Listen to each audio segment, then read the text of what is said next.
Bonjour à tous, on est très heureux de vous accueillir pour ceux qui ne viennent pas très souvent à l'Académie. Aujourd'hui, cette séance n'est pas thématique, elle est ce qu'on appelle une séance de communication libre.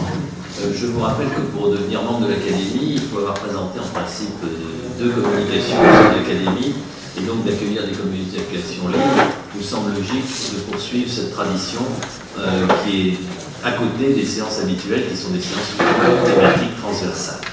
Avant de donner la parole aux différents orateurs de cette séance, je vais donner la parole à Gérard Pascal, comme il est de coutume de faire le procès-verbal de la séance précédente qui était consacrée à la chirurgie plastique et reconstructive et qu'avait modéré Patrick Boulet.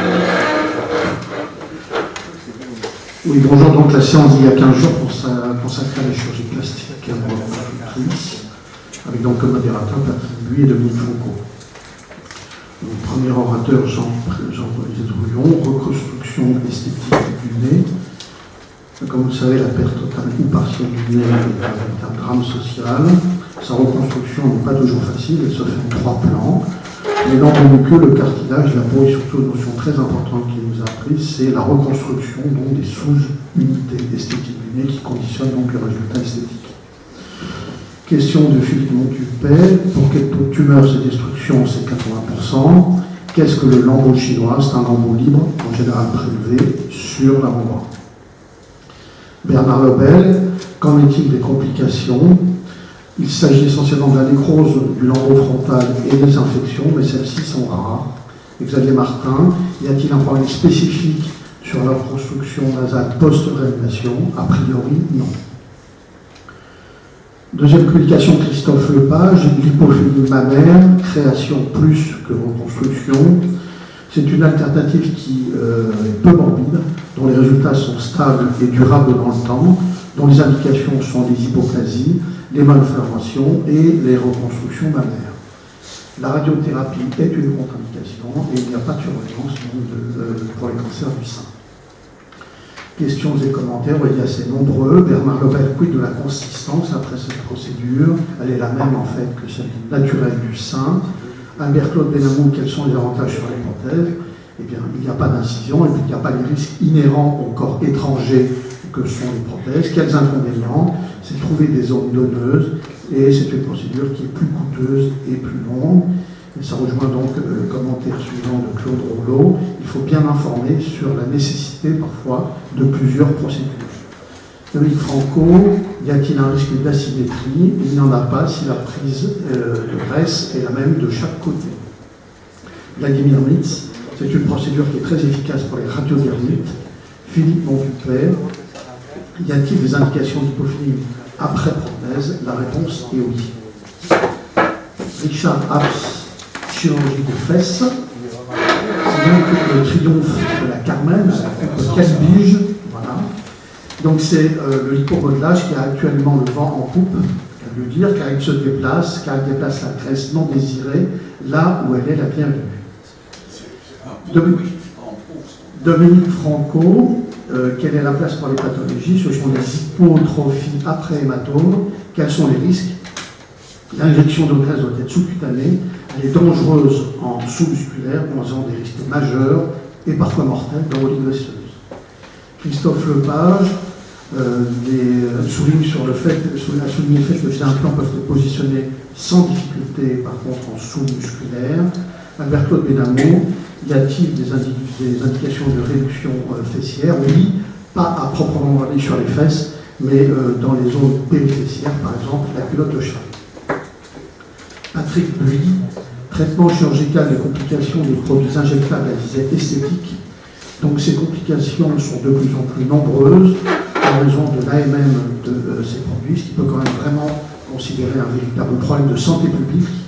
Le traitement de ces complications est avant tout préventif.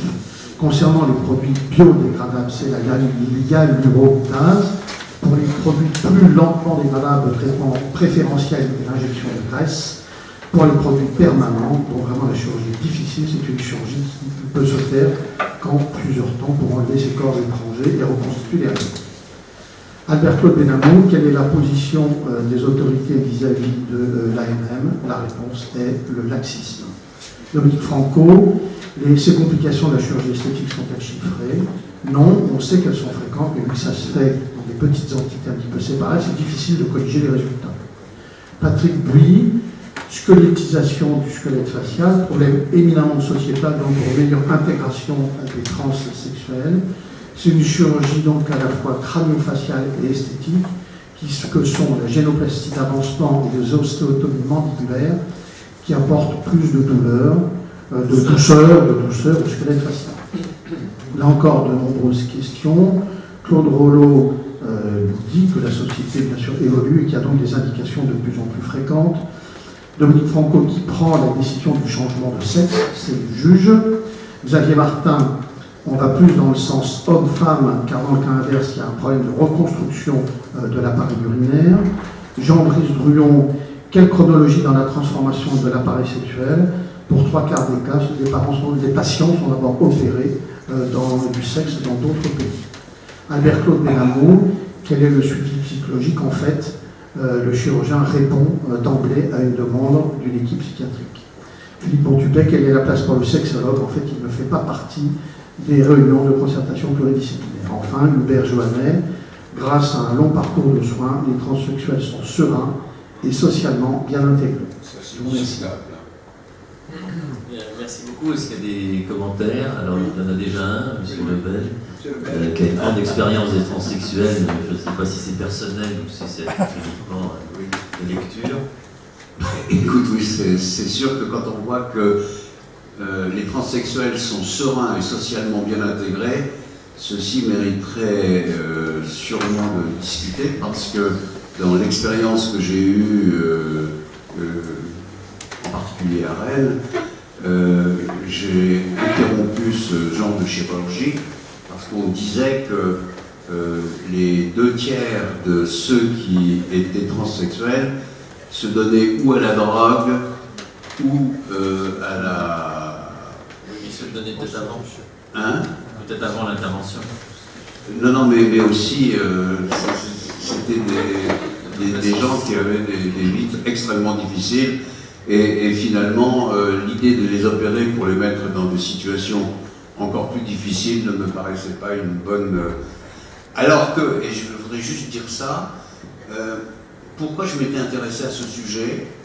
Parce qu'un jour, j'étais interne à l'hôpital Necker, est arrivé en consultation un homme qui me dit « je veux changer de sexe ». Alors moi j'étais interne, je fais « oui d'accord, mais vous savez c'est pas une très bonne idée ».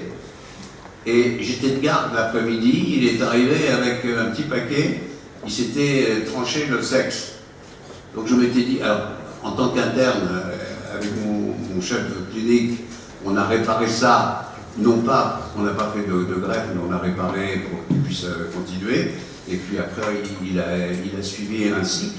Mais je m'étais dit, plutôt que de voir les gens le faire eux-mêmes, peut-être qu'il serait plus important de... Et puis, cette idée que ces hommes qui devenaient femmes étaient souvent, se donnaient à la prostitution, m'avait complètement déstabilisé et empêché de continuer. Voilà. Bien, merci beaucoup. De toute façon, on ne va pas refaire la séance de la semaine dernière. Je ferai seulement une remarque ici, c'est que vous voyez que ça participe de l'éclectisme de notre académie, puisqu'on est aussi bien capable de parler de la réimplantation des doigts, voire de la main, que la mise en place de prothèses aortiques par voie transvasculaire. Et donc on a décidé, cette année c'est pas très fréquent qu'on fasse, par exemple, si on passe à la diapositive d'avant, une séance sur la chirurgie des fesses à l'Académie, c'est quand même pas banal, mais je me souviendrai toujours de mon maître Raymond Villain, qui avait fait une présentation extrêmement intéressante. Ça s'appelait 30 malades suivis de chirurgie plastique. Et il y avait un flic à qui il avait fait à l'américain, il avait refait les fesses.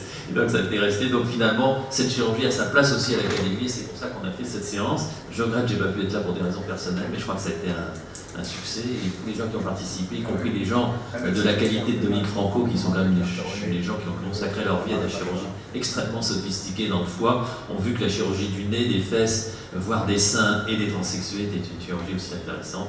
Voilà, c'est le seul commentaire que je ferai. Merci encore Gérard pour cette...